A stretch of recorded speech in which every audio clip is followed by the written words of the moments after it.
Roedd tyfu i fyny gydag anhwylder sbectrwm awtistiaeth yn anodd iawn i James. Roedd e'n cael trafferth gyda'i hyder ac roedd sefyllfaoedd cymdeithasol yn anodd iddo. Gadawodd James yr ysgol heb gael ei gymwysterau tygau mathemateg a Saesneg, ond roedd e'n benderfynol o beidio a gadael ei hynny ei ddal yn ôl. Dechreuodd gwrs peirianneg yn y coleg, ond buan iawn y sylweddolodd nad dyma'r pwnc iddo fe.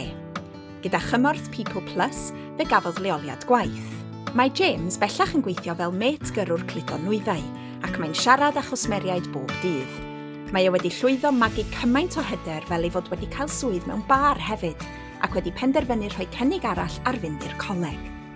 Mae James wastad wedi bod wrth i fodd â chyfrifiaduron, felly cofrestrodd ar gwrs technoleg gwybodaeth a chyfathrebu a sgiliau hanfodol, mwyn cael ei gymwysterau mathemateg a Saesneg. Mae dychwelyd i fyd addysg wedi rhoi hwb enfawr i hunan gred James. Mae'n ei chael haws ymdopi â sefyllfaoedd cymdeithasol hefyd.